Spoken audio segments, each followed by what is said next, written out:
नमस्कार, मी नागनाथ बाबर आणि आपण पाहता निर्भीड समाचार। भोंदू बाबा अशोक खरात प्रकरणात दिवसेंदिवस नवे खुलासे समोर येत असून हे प्रकरण चांगलेच गाजत आहे। नाशिक येथे पोलीस आयुक्त संदीप कर्णिक यांची शिवसेना ठाकरे गटाच्या नेत्या सुषमा अंधारे आणि राष्ट्रवादी काँग्रेस पक्षाच्या नेत्या रुपाली ठोंबरे यांनी भेट घेऊन या प्रकरणाबाबत सविस्तर चर्चा केली। यावेळी त्यांनी निवेदनही सादर केले असून माध्यमांना त्याबाबत माहिती दिली। आम्ही आता पोलीस आयुक्त श्री कर्णिकजी यांना भेटलो, त्यांच्याशी बोललो। माझ्यासोबत झाशीची राणी प्रतिष्ठानच्या रुपाली ठोंबरे, बिटिया फाउंडेशनच्या संगीताजी तिवारी, आमचे शिवसेना उद्धव बाळासाहेब ठाकरे पक्षाचे पदाधिकारी दत्ताजी गायकवाड, शिवर्मा, आमच्या महिला पदाधिकारी स्वाती पाटील, असं आम्ही सगळेजण गेलेलो होतो। त्यांच्याशी बोललो। मात्र अडचण अशी आहे की त्यांनी फक्त पहिला FIR लिहून घेतलेला आहे, मात्र SIT FIRच्या 3 दिवस आधीच फॉर्म झालेली होती। त्यामुळे त्यांचं असं म्हणणं आहे की त्यांनी त्यांच्याकडे असणारं जे काही डॉक्युमेंटेशन आहे ते डॉक्युमेंटेशन SIT कडे वर्ग केलेलं आहे आणि IO सुद्धा तिकडे केलेले आहेत सूर्यवंशीची। त्यामुळे या सगळ्या प्रकरणातली जी काही आता तपासाची गती आहे किंवा आता काय नेमकं आमची प्रश्न आहे त्याची जी उत्तरं आहेत ती सगळी SITशी चर्चा केल्यानंतर मिळू शकतात।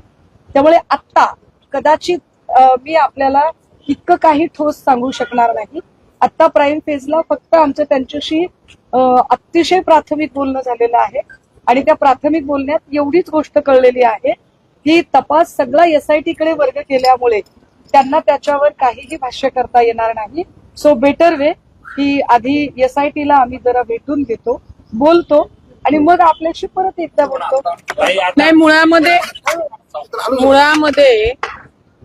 सुषमाताईंनी सांगितल्याप्रमाणे खरात ज्याच्यात आरोपी आहे तो गुन्हा नाशिक शहरने दाखल केलेला असून तातडीने तो तपास SIT कडे गेलेला आहे। आम्ही मागणी केलेली आहे, म्हणजे झाशीची राणी प्रतिष्ठानच्या वतीने मी मागणी केलेली आहे की राज्य महिला आयोगाच्या अध्यक्षा यांना तात्काळ आपण अटक केली पाहिजे। त्यांचा सातत्याने शिर्डीमध्ये आणि आर्वीमध्ये जो काही खरातानी त्या इतरांवर गुन्हा दाखल केला तो गुन्हा दाखल करण्यासाठीची पुष्टी किंवा तो गुन्हा दाखल करण्याचा दबाव रुपाली चाकणकर ज्या माजी राज्य महिला आयोग अध्यक्ष त्यांनी केला होता।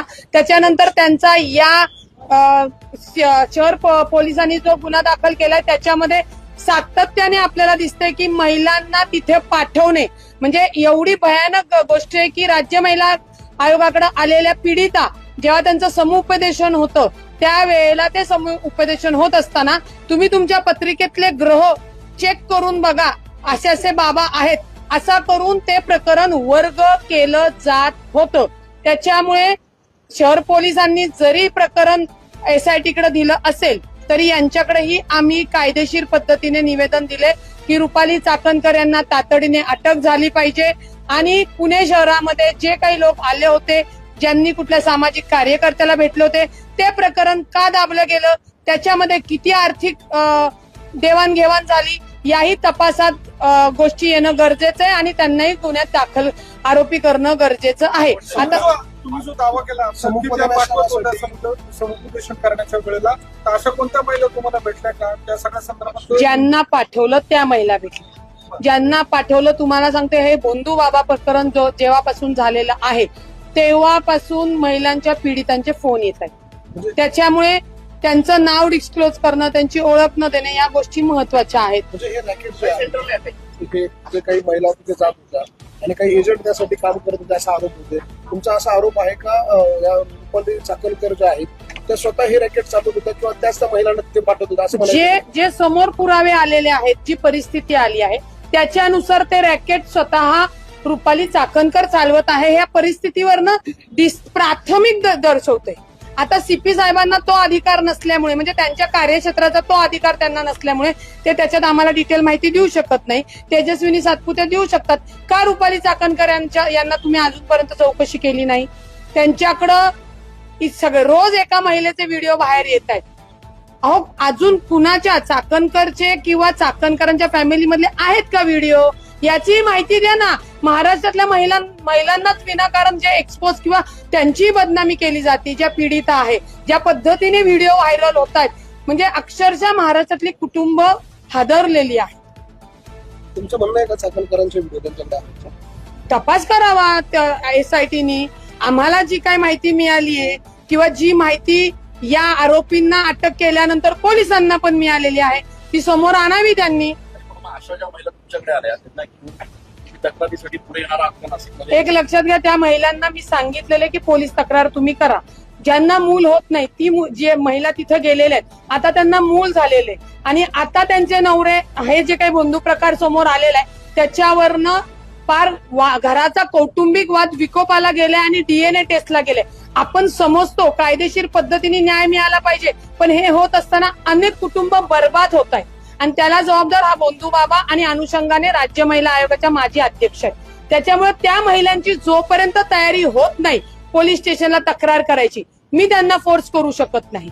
ज्यावेळी त्यांची मानसिक तयारी होईल, त्यांना चांगलं वातावरण वाटेल किंवा विश्वास वाटेल, तेव्हाच त्या महिला बाहेर पडणार आहे. आणि मी राजकारणासाठी किंवा याच्यामध्ये सांगण्यासाठी एखाद्या महिलेला इन्सेस करायला, फोर्स करायला कायद्याने ते योग्य नाही. एसआयटीच्या कस्टडीमध्ये असलेले व्हिडिओ एसआयटीच्या बाबाकडे आता राज्य महिला आयोगाकडे ज्या काही तक्रारी आलेल्या आहेत तोही डेटा एसआयटीला घेणं क्रमप्राप्त आहे आणि किती पाठवले. फिगर आहे का किती महिला हे जेवढे व्हिडिओ दिसत आहेत ना तुम्हाला, जेवढे व्हिडिओ आक्षेपार्थ असतील त्या सगळ्या महिलांनी राज्य महिला आयोगाकडे तक्रार केली. तुम्ही असं म्हणताय की सामाजिक सगळं स्थैर्य बिघडतं या सगळ्या व्हिडिओ आल्यामुळे. एसआयटीच्या कस्टडीमध्ये असलेले हे व्हिडिओ हे बाहेर कसे येतात याचा काही शोध? तुम्हाला अत्यंत जबाबदारीने सांगते, पोलिसांकडे फार उशिरा आलेले व्हिडिओ, फार उशिरा आलेत. आधीच तो जो कोणी खरा त्याला ब्लॅकमेल करणारा माणूस आहे ऑलरेडी सोशल मीडियावर इतर महाराष्ट्रामध्ये एक पेनड्राईव्ह नाही अनेक पेनड्राईव्ह सगळीकडे पोहोचलेले आहेत. जर स्वतः तृप्ती देसाई, हे बघा, गुन्हा दाखल झाल्यानंतर, बंधूबाबाचा गुन्हा दाखल झाल्यानंतर आम्ही बोलायला लागलो, आम्हाला जेव्हा तुम्ही लोकांनी समोर आणलं मीडियाच्या माध्यमातून.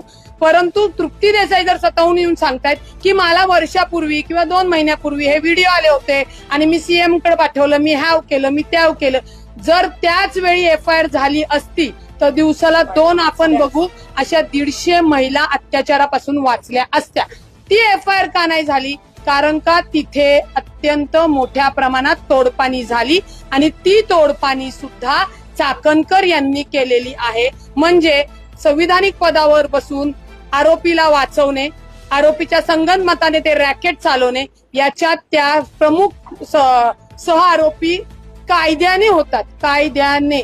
त्याच्यामुळे त्यांना अटक करून पुढचा तपास करणं गरजेचं. आपण म्हणतोय तोडपाणी झाली, नेमकं काय झालं? म्हणजे तृप्ती देसाई पुन्हा तोडपाणी हाते नेमकं काय थोडंसं? हे जे प्रकरणात ज्या सामील आहेत रुपाली चाकणकर, त्यांनी ही तोडपाणी केली की खरातावर गुन्हा दाखल होऊ नये, ते प्रकरण उघडीस येऊ नये. ज्यांच्याकडे हे व्हिडिओ गेले त्यांच्यासोबत आर्थिक उलाढालाची तोडपाणी करण्यात आली. साधा सिंपल विषय, आणि तो किती कोट्यांमध्ये आहे ते एसआयटीने त्याचा तपास करून आपल्या समोर ठेवावं. आपण पाहत राहा निर्भीड समाचार. कायद्याचा बालेकिल्ला, नाशिक जिल्हा बालेकिल्ला.